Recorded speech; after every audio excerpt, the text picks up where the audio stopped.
평화의 선물처럼 보이는 목마를 만들어서 트로이인들이 스스로 성 안으로 들어오게 만들었고 그 신뢰를 이용해서 도시를 파괴했습니다.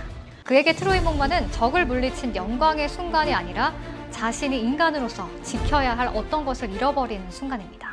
지난 영상에서 고전 오디세이의 줄거리와 그 가치에 대해 얘기를 했는데요. 오늘은 영화 보기 전에 알아두면 좋을 원작 배경 지식 알려드릴게요. 줄거리에 더해 몇 가지 관전 포인트를 알아두시면 영화를 이해하시는 데 도움이 될 거예요. 아직 전체 줄거리와 등장인물도 전혀 모른다 하시는 분들은 지난 영상에서 스토리를 알고 오셔야 이해하기 쉽습니다.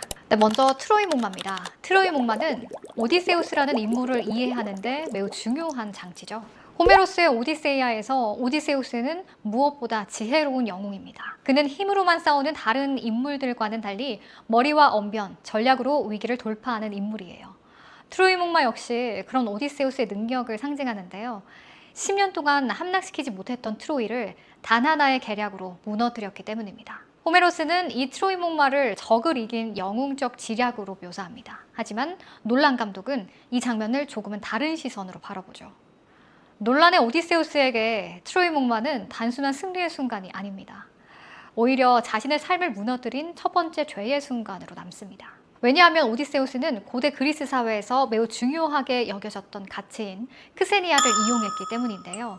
크세니아는 낯선 손님을 환대해야 한다는 신성한 손님 접대 규칙입니다. 고대 그리스인들에게 손님과 주인 사이의 신뢰는 인간 사회를 유지하는 기본 질서였어요. 그런데 오디세우스는 그 질서를 역이용합니다. 평화의 선물처럼 보이는 목마를 만들어서 트로이인들이 스스로 성 안으로 들어오게 만들었고 그 신뢰를 이용해서 도시를 파괴했습니다.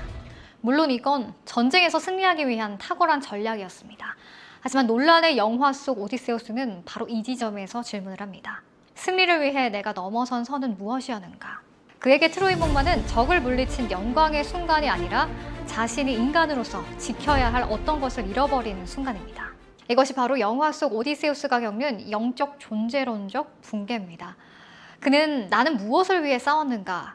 승리한 나는 과연 이전과 같은 사람인가? 라는 근본적인 질문 앞에 무너집니다.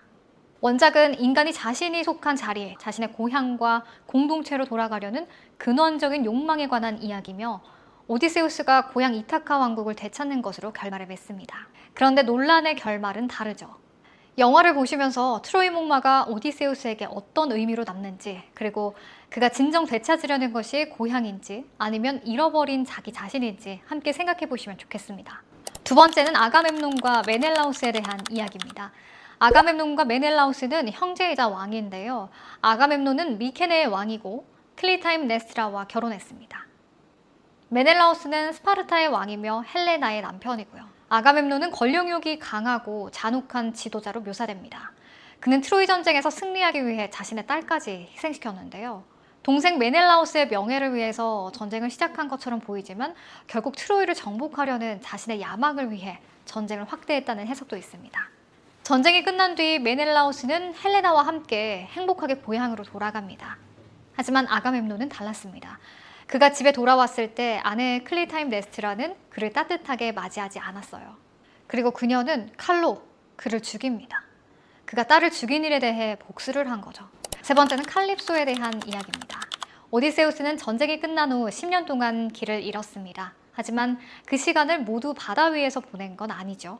그중 7년은 불멸의 여신 칼립소가 사는 오기기아 섬에서 보내는데요. 오디세우스는 배를 잃고 표류하다가 칼립소의 섬에 도착합니다. 칼립소는 오디세우스를 사랑하게 되고 그를 붙잡아 자신과 함께 영원히 살도록 설득합니다. 하지만 오디세우스는 고향으로 돌아가기를 원하죠. 결국 아테나가 제우스에게 오디세우스를 도와달라고 요청하고 제우스는 이를 받아들입니다. 100명이 넘었던 구혼자들, 원작에선 어땠을까요? 오디세우스가 전쟁에 나간 뒤 20년 동안 이타카 왕궁에는 페넬로페와 결혼하려는 108명의 구혼자가 몰려듭니다. 그들은 왕국의 음식을 마음대로 소비하고 오디세우스의 아들 텔레마코스를 죽이려는 계획까지 세우는데요. 가장 대표적인 인물이 안티노우스인데 안티노우스에 관해서는 원작과 영화의 내용이 조금 다릅니다. 이 부분은 원작과 영화의 차이점 콘텐츠에서 알려드릴게요. 그런데 이 수많은 구혼자들은 모두 한 가지를 하지 못합니다. 바로 오디세우스만 할 수 있는 활쏘기를 못했는데요. 20년이라는 긴 시간이 흐르면서 페넬로페조차 눈앞의 남자가 진짜 오디세우스인지 확신할 수 없었습니다. 하지만 오직 오디세우스만이 자신의 활을 다룰 수 있었죠. 결국 이 활 쏘기 능력으로 오디세우스를 찾게 됩니다. 다음으로 스킬라와 카립디스가 나오는데요. 스킬라와 카리브디스는 누굴까요? 오디세우스는 또 하나의 끔찍한 선택 앞에 놓입니다. 한쪽에는 바다를 집어삼키는 거대한 소용돌이 괴물 카리브디스, 다른 한쪽에는 6개의 머리로 선원들을 잡아먹는 괴물 스킬라가 있었습니다. 어느 쪽을 선택해도 피해를 입게 되는 상황이었어요. 결국 오디세우스는 위험한 두 캐릭터 사이를 지나가며 일부 동료를 잃게 됩니다. 이 장면에서 유래한 표현이 바로 서양에서 지금도 쓰이는 관용어 Between Scylla and Charybdis입니다. 직역하면 스킬라와 카리브디스 사이에 있다라는 뜻인데요. 우리말에도 비슷한 표현이 있죠. 이쪽을 선택해도 위험하고 저쪽을 선택해도 위험한 진퇴양난의 상황을 의미합니다. 원작 오디세이아는 트로이 전쟁을 마친 영웅 오디세우스의 귀향길 시련을 그린 서사시입니다. 앞서 살펴본 트로이 목마, 신들과의 갈등, 칼립소의 섬, 그리고 이타카에서의 귀화는 오디세우스라는 인물을 이해하는 중요한 열쇠입니다. 이 배경을 알고 영화를 본다면 놀란 감독이 왜 특정 장면들을 강조했는지, 그리고 3000년 전 영웅의 이야기를 오늘날 어떤 인간의 이야기로 다시 해석했는지 더 깊이 느끼실 수 있을 겁니다. 그럼 영화 속 오디세우스가 무엇을 잃고 무엇을 되찾아가는지 확인해 보시길 바랍니다.